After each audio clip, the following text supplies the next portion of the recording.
Greetings, 7th grade students, and welcome to this lesson on Thursday, the 8th of January.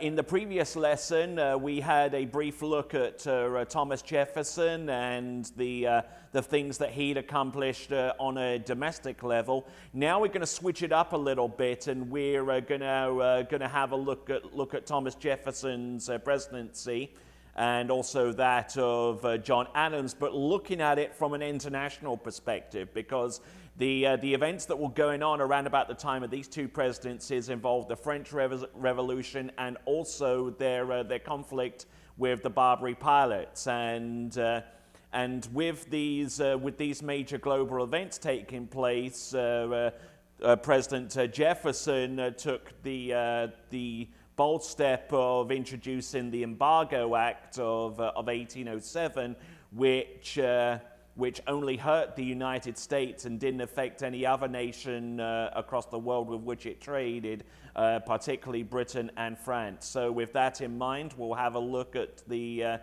this short clip on the international impact of the presidency of Thomas Jefferson.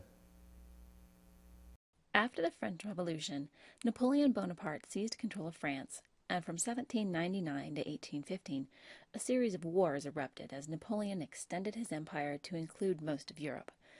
Britain sought to destroy this pesky rival once and for all.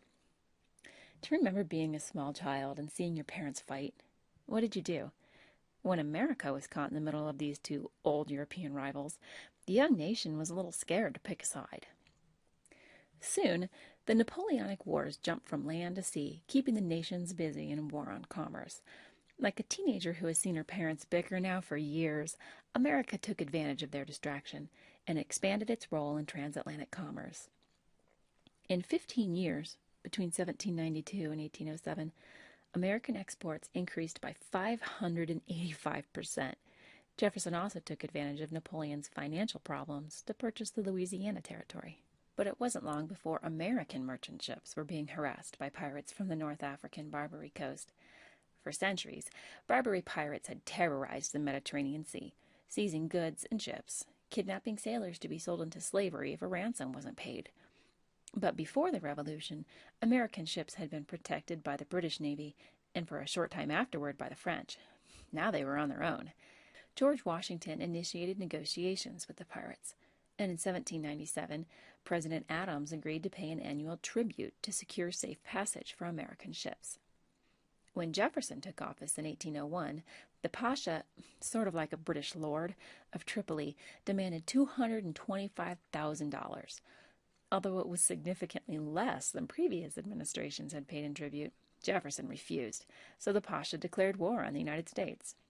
Congress never officially declared war in return, but it did authorize Jefferson to protect American interests. Jefferson sent Navy ships and Marines to the shores of Tripoli in the First Barbary War.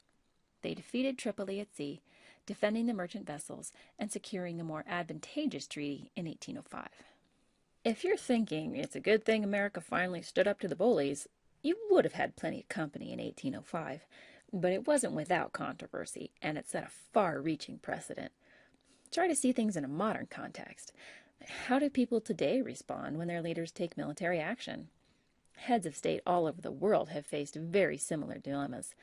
Is it constitutional for the president to use the military if Congress hasn't declared war, even if Congress has given him or her the power to do so? Is it right to use the military to defend a nation's financial interests? Should the nation use federal resources to bail out civilians who have knowingly put themselves in harm's way for the sake of financial gain? Jefferson and Congress, and most of the population, decided that defending America's right to international commerce was a federal concern because there was more at stake than just the fortunes of the ship's owners and the lives of the crew.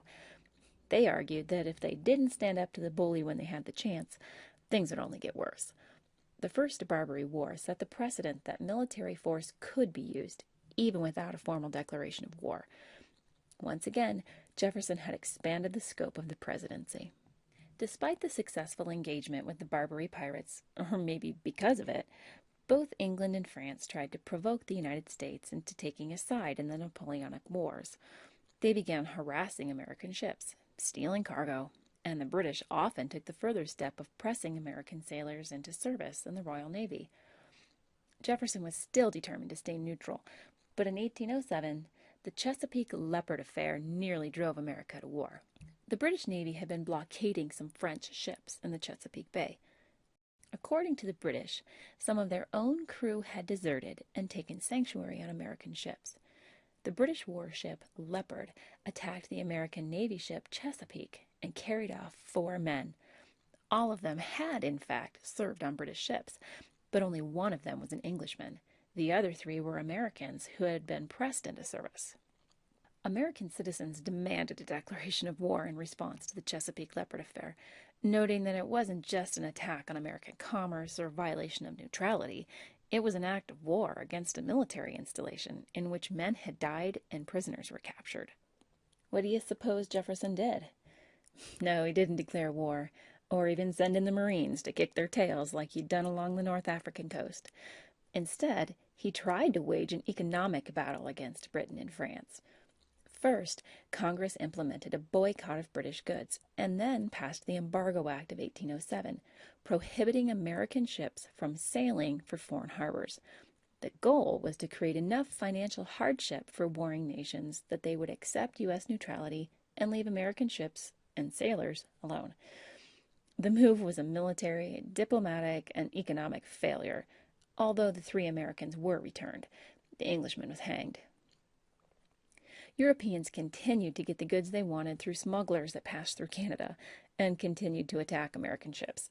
The only nation that was truly hurt by the trade restrictions was the U.S., when exports dropped by 80% in 1 year. An economic depression hit until the embargo was eased in 1809. Throughout both of President Jefferson's terms, foreign policy revolved around the Napoleonic Wars, in which Napoleon conquered most of Europe. Jefferson's intent was to stay neutral with regards to Britain and France. But when the European war shifted to the seas, Jefferson bought the Louisiana Territory from Napoleon, and American merchant ships significantly increased their shipping volume. Pirates on the Barbary Coast took notice and demanded increased tribute payments in exchange for safe passage through the Mediterranean. Jefferson refused. In the First Barbary War, Navy ships and Marines defended the merchants, a move that was successful but controversial since it expanded presidential power. Jefferson tried to ignore British and French attacks on American ships, but was forced to act after the Chesapeake Leopard affair.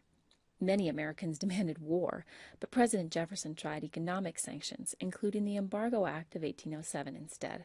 The result was a depression in the U.S. with no effect on Britain and France.